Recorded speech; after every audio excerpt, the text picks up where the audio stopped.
Wayne stood in front of the open cupboard, staring at the single can of soup that remained. His hands trembled slightly as he reached for it, knowing this was all he had left to feed his 6-year-old son, Tommy. The electricity bill notice on the counter glared at him with red letters, "Final warning." The small apartment felt colder than usual that evening. Wayne had turned down the heat 2 weeks ago to save money, and now even that wasn't enough. He glanced toward the living room where Tommy sat on their worn couch, quietly coloring with crayons that were broken down to stubs. The boy never complained, never asked for toys or treats like other children. Somehow, that made everything worse.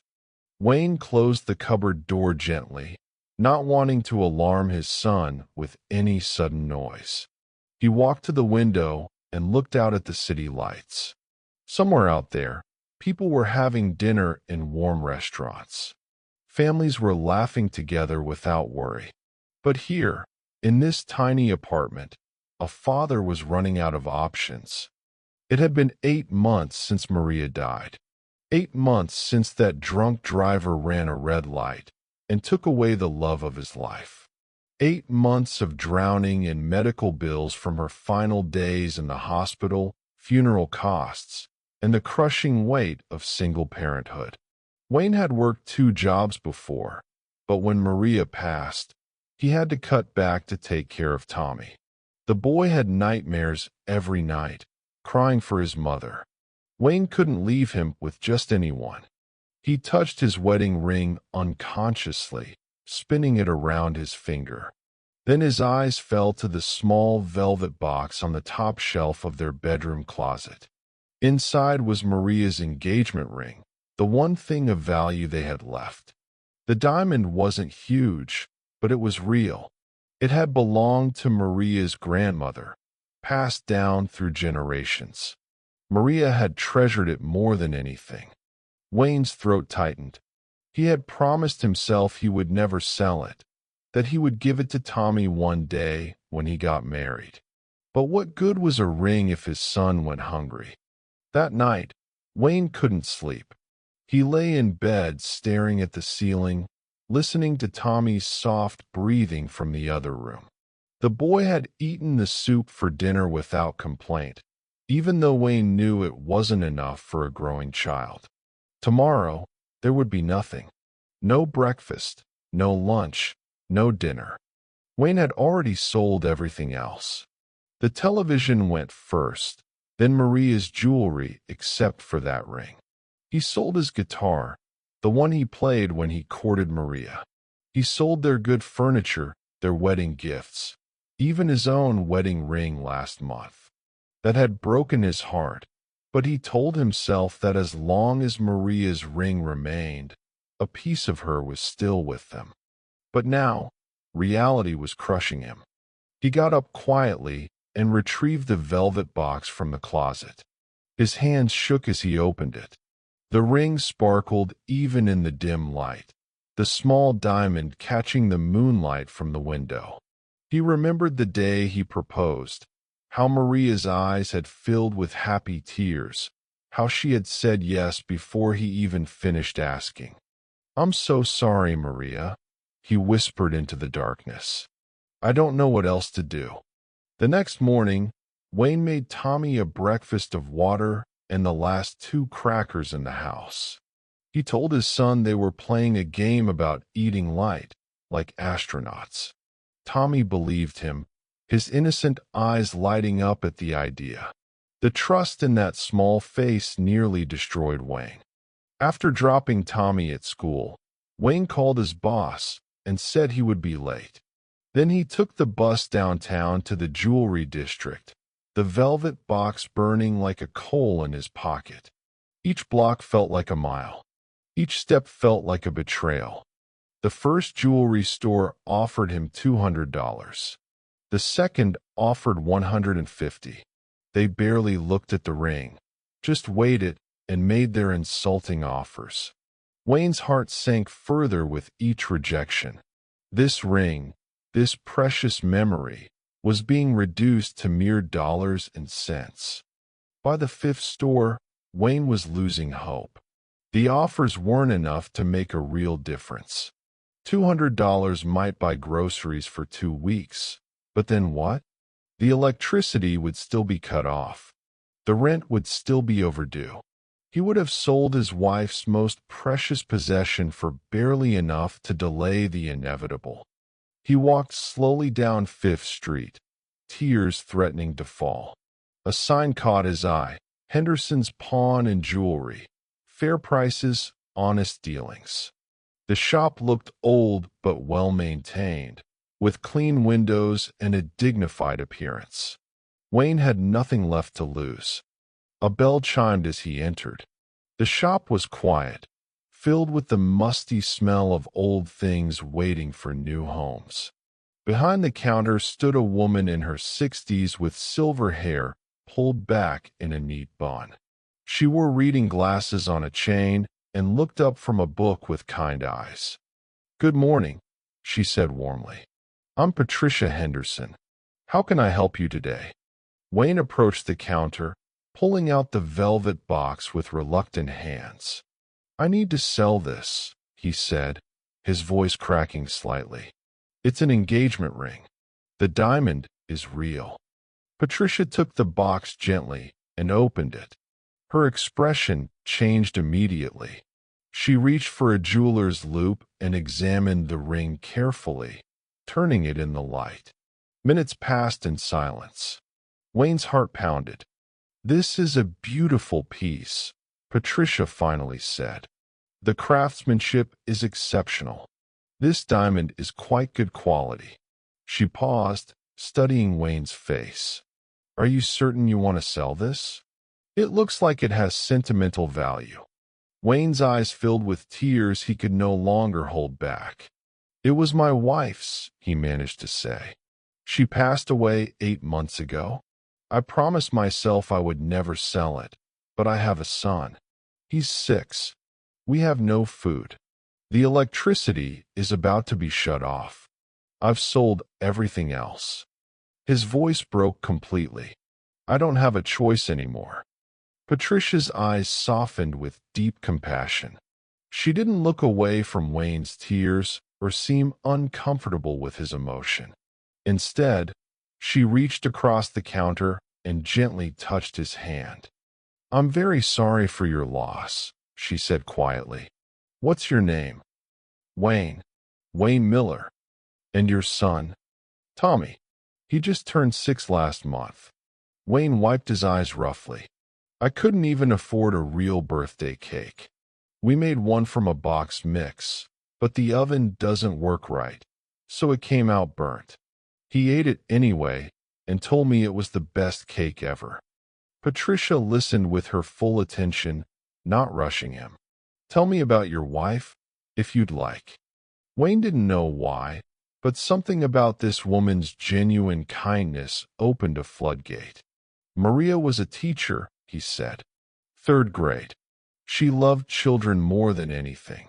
When Tommy was born, she said it was the happiest day of her life.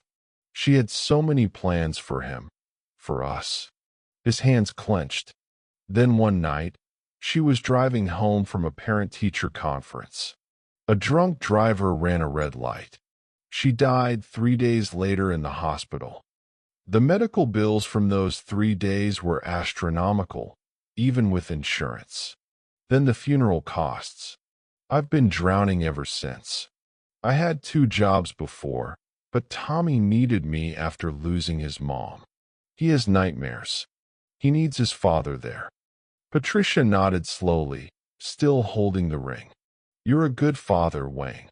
Selling this ring to feed your child doesn't make you weak. It makes you strong." Wayne shook his head. "It makes me a failure. What kind of man can't even feed his own son? The kind of man living in a world that doesn't support its struggling families," Patricia said firmly. "The kind of man who has faced tragedy and is still fighting every day. Don't you dare call yourself a failure." She examined the ring again, then looked at Wayne. I can give you $800 for this ring. Wayne's eyes widened. It was more than any other store had offered, but he could see in Patricia's eyes that even she knew it wasn't enough to solve his problems. Still, it was something. It was food and electricity and maybe, just maybe, a small buffer against the darkness closing in. $800, Wayne repeated, his mind already calculating. Groceries, the electricity bill, maybe a portion of the rent. It would buy them time, maybe a month if he was careful. He nodded slowly. Okay, thank you. That's very fair. Patricia wrote up a receipt, but before she opened the cash register, she paused and looked at Wayne again. May I ask you something personal? Of course. What do you do for work? I'm a carpenter, Wayne said. I do repair work, furniture building, that sort of thing. I used to work for a big construction company and did custom projects on the side, but I had to leave the construction job after Maria died. The hours were too long, and I needed to be there for Tommy. Now I just take whatever odd jobs I can find that work around his school schedule. It's not enough, but I can't leave him alone. Patricia's expression shifted as though an idea was forming. Are you good at what you do? I'm very good, Wayne said with quiet confidence. It was the one area of his life where he still felt capable. I've been working with wood since I was a teenager. My father taught me. I can fix almost anything or build whatever someone needs. Do you have references? Examples of your work? Wayne felt a small flutter of hope, but tried not to let it grow. He had been disappointed too many times. I have photos on my phone of projects I've done. Cabinets, tables, a whole kitchen renovation. And I have references from before, from customers who were happy with my work. Patricia smiled. Show me. With shaking hands, Wayne pulled out his old, cracked phone and scrolled through his photos. There were images of a beautiful dining table he had made from reclaimed wood, custom bookshelves that fit perfectly around a fireplace, a child's bedroom set with hand-carved details. Patricia looked at each photo carefully. These are excellent, she said, genuine admiration in her voice. You're not just good, you're talented. Thank you, Wayne said quietly. I love the work. I just can't find enough of it right now. Patricia was quiet for a moment, thinking. Then she said something Wayne didn't expect. I have a proposition for you. But first, I need to make a phone call. Would you mind waiting for just a few minutes? Wayne nodded, confused but willing. Patricia excused herself and went to the back room of the shop. He could hear her voice, but not the words. While he waited, he looked around at the items in the pawn shop. Each object had a story, he realized. Each piece had belonged to someone who, like him, had needed money more than memories. Patricia returned after about 10 minutes. Her eyes were bright with purpose. Wayne, I want to propose something different. Instead of buying the ring from you outright, I'd like to hold it as collateral for a loan. Wayne frowned, not understanding. A loan? I don't think I can afford to pay back a loan right now. Not a monetary loan, Patricia explained. I need work done. This building is over 100 years old, and it needs significant repairs. The woodwork is deteriorating. The shelving units are falling apart. The front counter has water damage. I also have a house that needs renovation.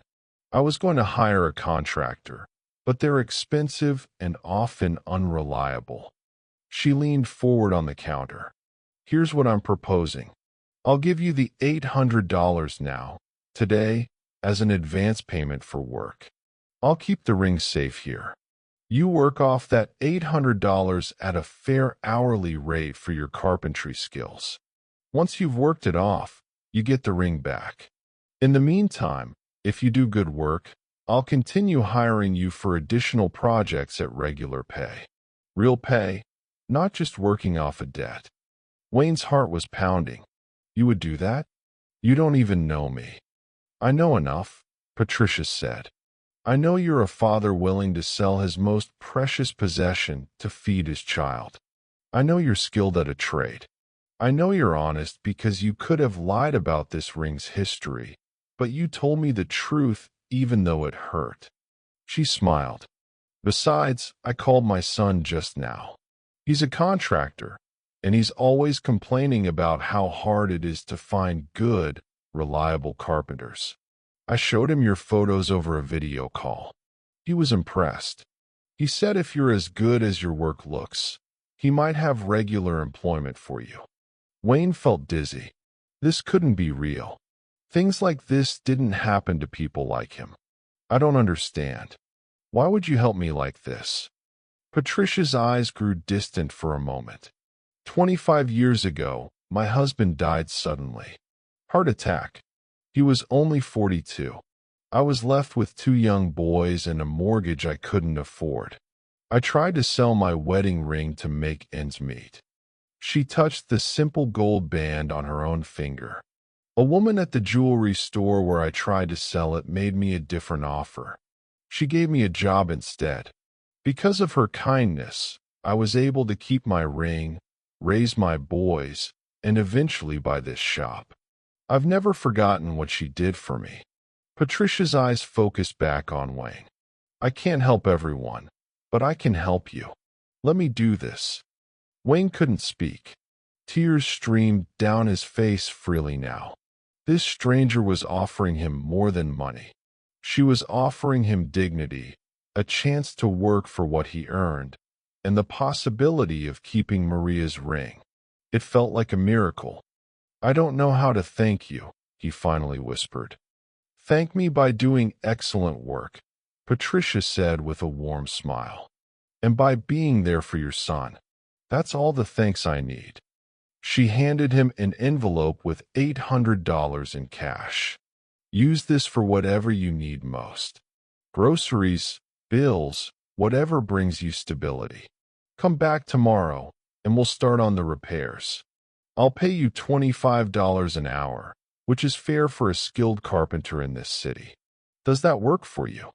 That's more than fair, Wayne said, clutching the envelope like a lifeline. That's generous. Thank you. Thank you so much. Patricia carefully placed Maria's ring back in its velvet box. I'll keep this in my personal safe, she said. Not with the shop inventory. It'll be secure, and it will be here waiting for you when you've earned it back. Wayne left the pawn shop in a daze. He walked 3 blocks before the reality truly hit him. He had money for food. He had the promise of real work. And he hadn't lost Maria's ring forever. He found a bench and sat down, his whole body shaking with relief and exhaustion and overwhelming gratitude. That afternoon, Wayne went to the grocery store for the first time in weeks without anxiety crushing his chest. He bought healthy food, fresh vegetables, fruit, chicken, milk, bread, pasta, things that would make real meals. He paid the electricity bill in full at the utility office. When he picked up Tommy from school, he was smiling for the first time in months. Dad, why are you so happy? Tommy asked, taking his father's hand. Because things are going to get better, buddy, Wayne said, squeezing that small hand. We're going to be okay. That night, Wayne made spaghetti with meat sauce and a salad. Tommy's eyes went wide at the spread on their small table. Is this all for us? He asked in wonder. Every bite, Wayne confirmed. Eat as much as you want. As Wayne watched his son eat with enthusiasm, laughing and talking about his day at school without the shadow of hunger in his eyes, Wayne felt something he hadn't felt in 8 long months. He felt hope. Wayne arrived at Patricia's pawn shop at 8 in the morning the next day, carrying his tool bag.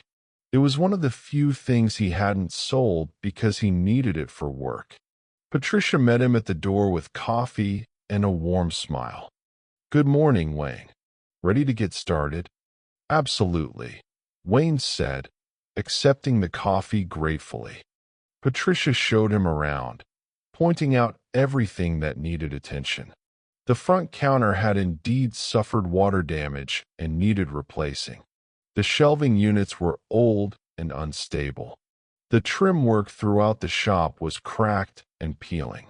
In the back office, the floor had soft spots that needed repair. "Start wherever you think is most important," Patricia said. "I trust your judgment." Wayne assessed everything with a professional eye. "I'll start with the floor in the back office. If that collapses, someone could get hurt. Then the shelving units for safety. Then I'll move to the cosmetic repairs." "Perfect," Patricia agreed. Wayne worked with a focus and dedication he poured into every project. This was more than just a job. This was his chance to prove himself, to earn back Maria's ring, and to build toward a stable future for Tommy. He carefully pulled up the damaged flooring, replaced the rotted subflooring beneath, and installed new hardwood that matched the rest of the shop. Patricia checked on him periodically, bringing water and snacks, asking questions about the work. She was kind but not intrusive, giving him space to work while making sure he had what he needed. By the end of the first week, Wayne had repaired the floor and rebuilt 2 of the large shelving units. Patricia was impressed. "You work fast," she commented, "and the quality is outstanding." "I want to do this right," Wayne said simply. "You gave me a chance when no one else would." On Friday evening, Patricia handed Wayne his pay for the additional hours beyond the initial $800 advance. "You've earned this," she said. "And I've been thinking. I spoke with my son, Robert, again. He wants to meet you. He has a big renovation project starting next month, and he needs a reliable carpenter on his team. Would you be interested?" Wayne's heart leaped. A regular position? Regular hours? Good pay? Benefits after a probationary period? Patricia confirmed. "It would mean steady work, Wayne. The kind of job that could change everything for you and Tommy." The following Tuesday, Wayne met Robert Henderson at a construction site. Robert was a man in his late 30s with his mother's kind eyes and a firm handshake. He showed Wayne around the site, a large commercial renovation project. "My mom told me about your situation," Robert said directly.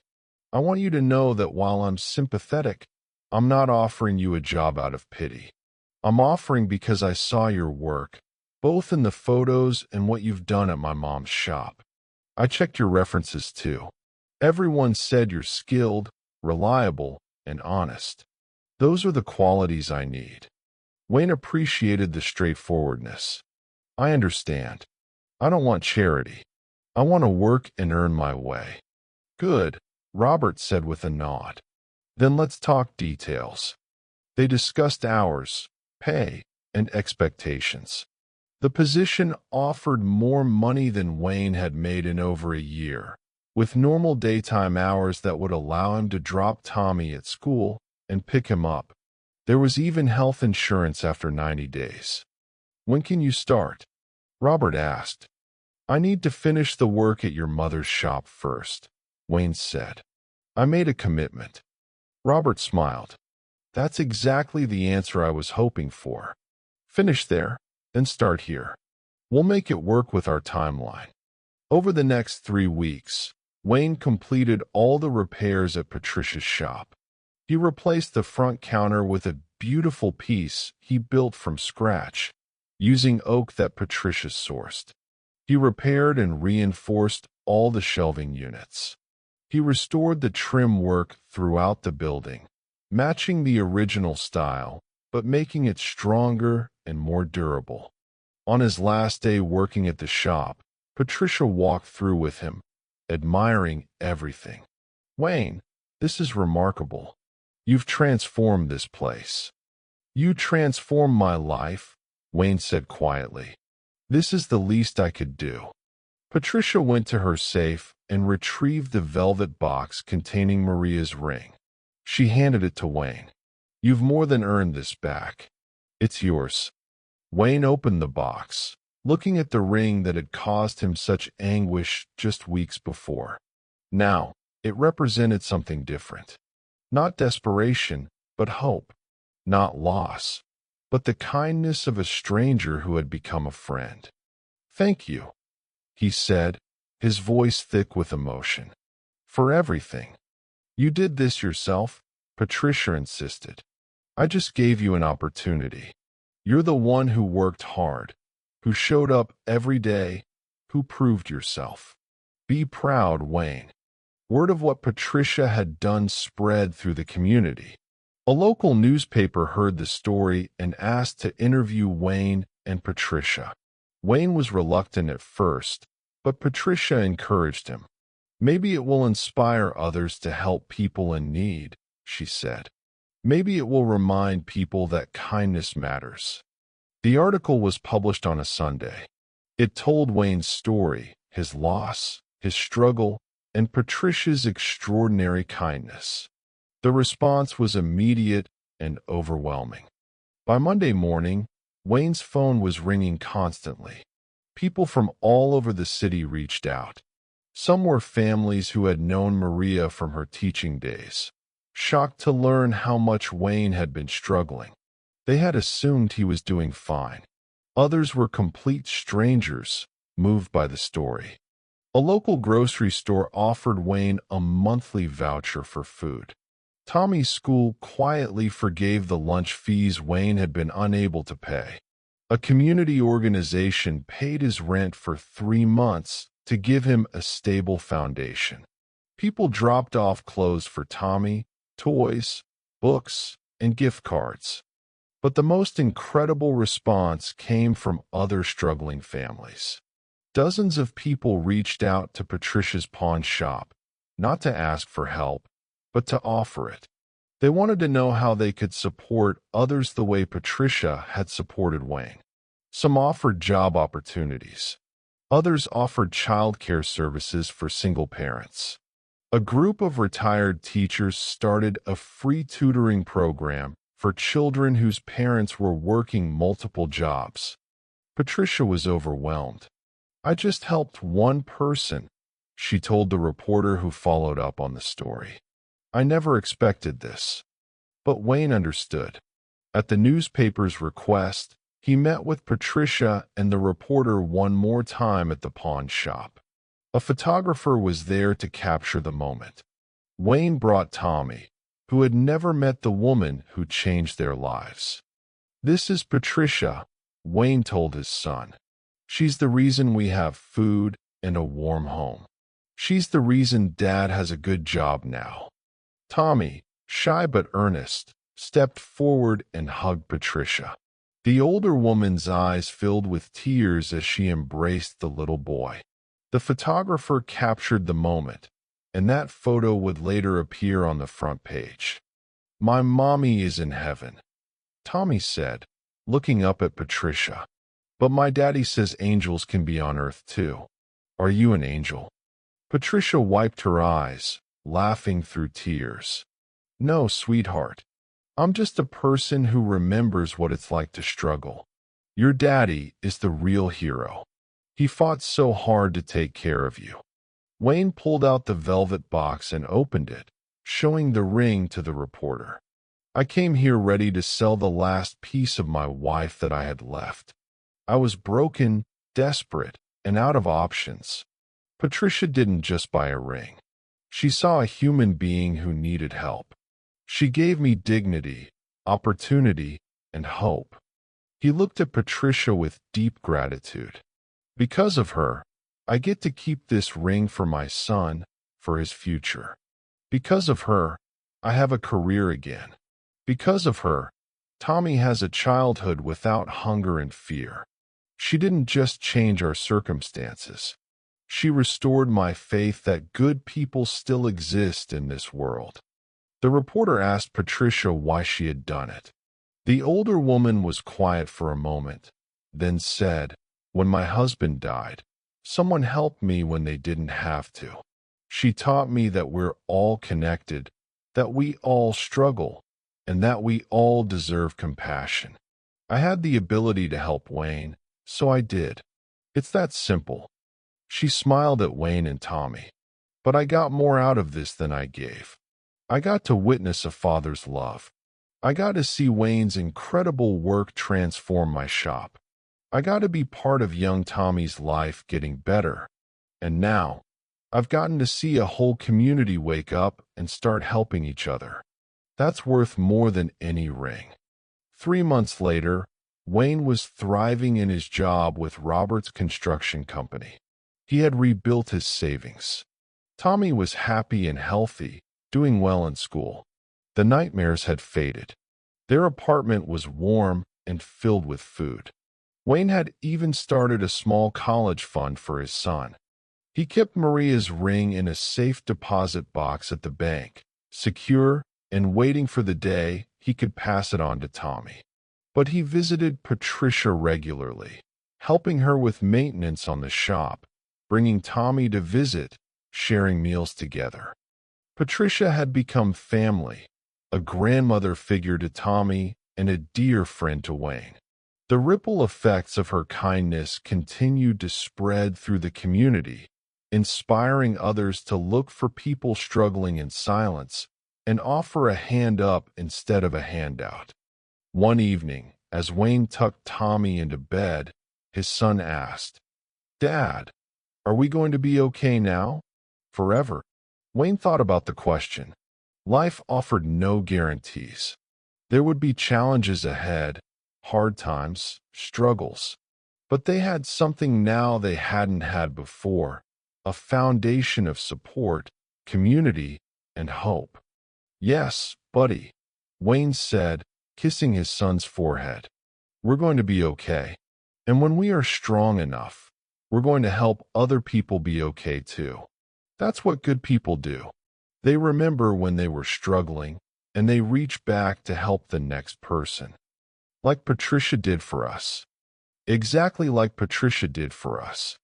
Tommy smiled and closed his eyes, safe and secure in a way he hadn't been since his mother died. Wayne sat in the quiet apartment, filled with gratitude for the stranger who had seen his humanity when he was at his lowest point. Patricia's reaction to a desperate father selling his late wife's ring hadn't just changed Wayne and Tommy's lives. It had reminded an entire community that compassion, dignity, and kindness could transform the world, one person at a time. And that broke everyone's heart in the most beautiful way possible.